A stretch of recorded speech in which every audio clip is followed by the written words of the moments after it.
Hello and welcome to Tito's World. Today I'm going to be talking about Dolittle, the new film with Robert Downey Jr. And I've got to say, Robert Downey Jr. nailed this part. He was fantastic. At no time as I was watching this film did I ever think of Tony Stark. No, no, no, no. This was a good film, and he was excellent. All right, that's my first assessment of this. Normally, when I do these types of videos, I don't worry about spoilers. I always warn that if you're going to watch my videos, expect to see spoilers. But since most of you have not had any chance to see this film yet, I will keep this very brief, and I will avoid spoilers today. So let's move on. This film starts out with John and Lily Dolittle. They live on a huge estate in London with just really big lands and grounds, and there's animals all over, walking about and making their home there. Lily is John's wife, of course, and she's going to be going on an adventure. It doesn't say why she has to go on this adventure, but she's going on an adventure. And she tells John that he has to stay behind. Somebody has to stay and care for the animals. So reluctantly, he agrees, and she goes out on her adventure. She sets sail, and she never comes back. Eventually, word comes that she is perished at sea, and this immediately throws Mr. or John Dolittle into deep depression. He isolates himself from all humans. He closes up his estate, and he just stays there with the animals that are on the grounds. So then we come to a character, a young boy named Stubbins.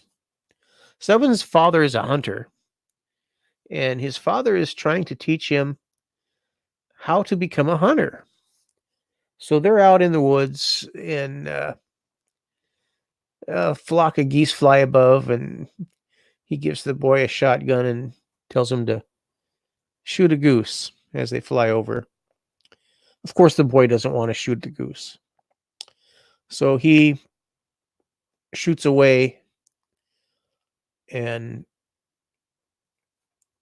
the father's displeased, but comes to find out that when he diverted his shot away from the geese, he accidentally has shot a squirrel. And the boy runs to the squirrel, and it's badly wounded. So he tells the father that he wants to help the squirrel. We must help it. And so the father gives him a knife and says, "You can help the squirrel and end its suffering." And then he leaves the boy there in the woods, and the father goes home. So of course the boy's not going to kill the squirrel.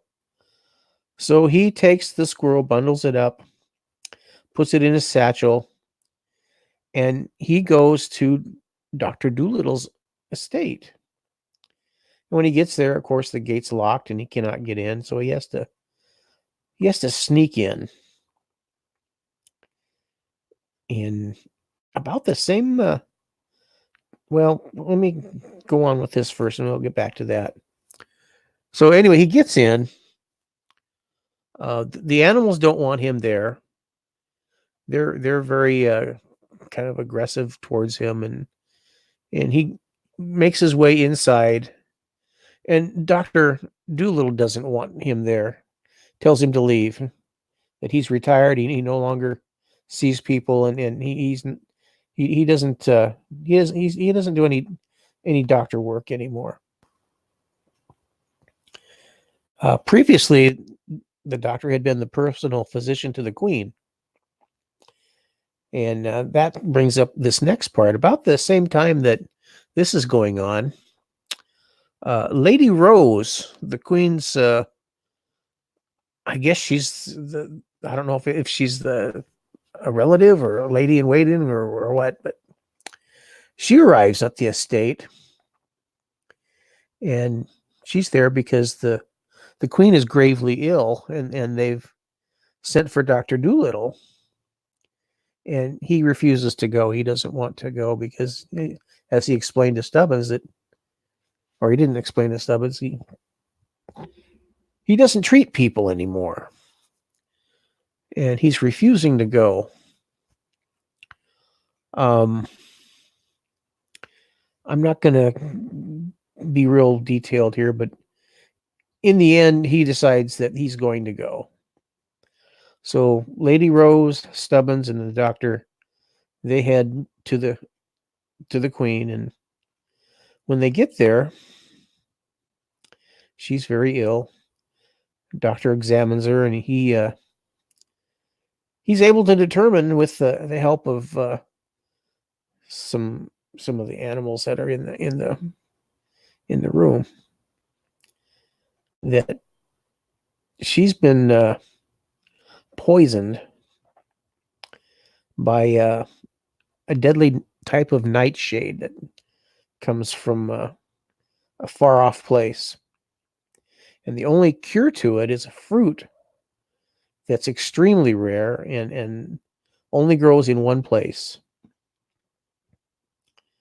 So a plan is made that he's going to take an adventure to go off and find this fruit and bring it back to cure the queen.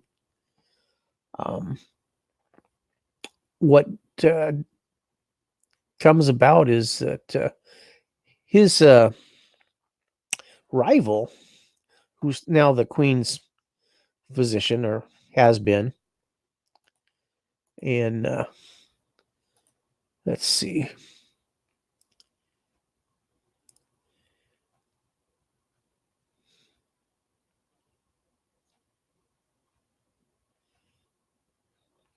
Michael Sheen plays Dr. Blair Mudfly, and he's the doctor's enemy, and he's the current personal physician. He's actually poisoned the queen. He's in this plot to replace her, and anyway, this plot goes on throughout the film.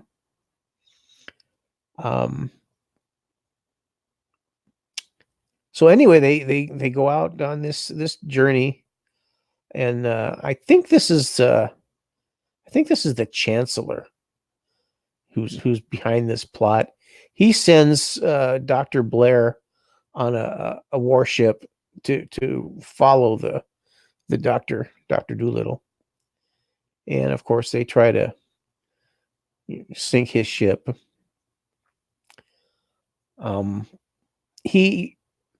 Dr. Dolittle eventually makes it to this place where Lily's diary was, and in her diary is the directions on how to find this fruit.